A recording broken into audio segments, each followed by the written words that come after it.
राधे राधे।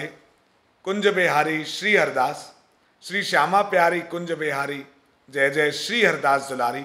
आज हम सभी पुरुषोत्तम मास महात्म की संपूर्ण कथा के अंतर्गत 13वें अध्याय की कथा का श्रवण करेंगे। आप सब अपना ध्यान बांके बिहारी जी महाराज के श्री चरणों में केंद्रित करें और इस रसमयी कथा का आनंद लें। नमः कुंज बिहारिण्यै, नमः कुंज बिहारिणे, स्वामी श्री हरिदासाय गुरुनाम गुरुवे नमः। राधा मेरी स्वामिनी, मैं राधे जू को दास, जन्म जन्म मोहे दीजियो, श्री वृंदावन को वास। बोलिए श्री बांके बिहारी लाल की जय। आप सब बड़े ही प्रेम से इस कथा को सुने और ज़्यादा से ज़्यादा शेयर भी करें। ऋषि कहने लगे, हे सूत जी, राजा धृणधन्वा को पुरुषोत्तम के सेवन से राज्य, पुत्र पौत्र और पतिव्रता स्त्री कैसे मिली और योगियों को भी अति दुर्लभ विष्णुलोक कैसे प्राप्त हुआ, इसलिए आप विस्तार से इस इतिहास को कहिए। सूत जी बोले, हे ब्राह्मण, आकाश गंगा की तरह पवित्र करने वाली सुंदर पुरानी धृणधन्वा की कथा में तुमसे कहता हूँ। है देश का चित्रधन्वा नाम से विख्यात राजा हुआ। उसका पुत्र महातेजस्वी, सब गुणों से युक्त, सत्य बोलने वाला, धार्मिक धृणधन्वा नाम से विख्यात हुआ। वह धृणधन्वा चारों वेदों को पढ़कर विधि पूर्वक गुरु की पूजा कर दक्षिणा देकर पिता के नगर को गया। अपने नगर में रहने वालों को नेत्रों का आनंद उत्पन्न करते हुए अपने पिता चित्रधन्वा अपने मन में विचार करने लगे कि स्त्री, घर, पुत्र आदि छोड़कर मुझको अब वन में जाकर हरि सेवन करना चाहिए। ऐसा मन में विचार कर समर्थ राजा धृणधन्वा को राजपाट सौंपकर विरक्त होकर पुलह ऋषि के आश्रम को चले गए। वहां जाकर तप करने लगे और कितने ही काल तक तप करके चित्रधन्वा हरि के धाम को चले गए। धृणधन्वा ने जब अपने पिता की वैष्णवी गति को सुना तब अपने पिता की सारी क्रियाएं की, फिर नगर में राज करने लगा। राजा धृणधन्वा की गुणसुंदरी नाम की स्त्री थी। उसके 4 पुत्र हुए। चारुमती नाम की एक कन्या उत्पन्न हुई।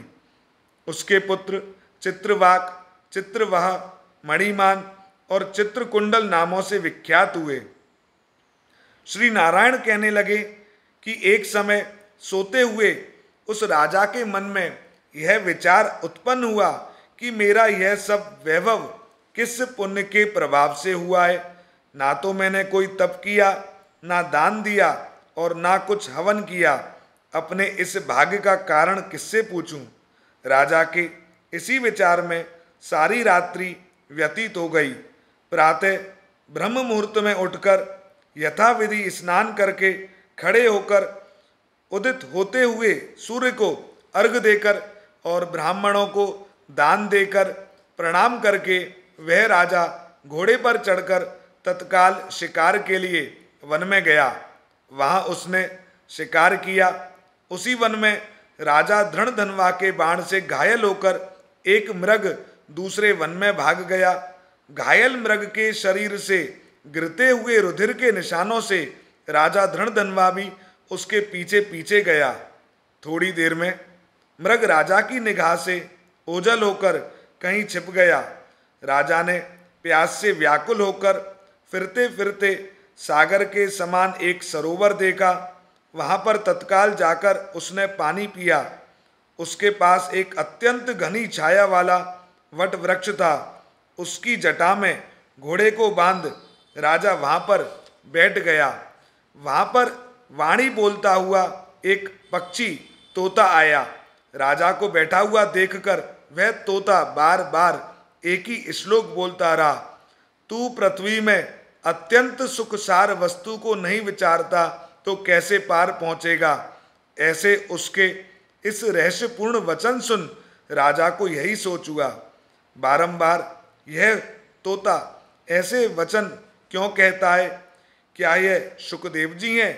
मुझ मूढ़ को संसार सागर में डूबे हुए देख हमें श्री कृष्ण का भक्त समझ हम पर कृपा कर उद्धार करने आए हैं।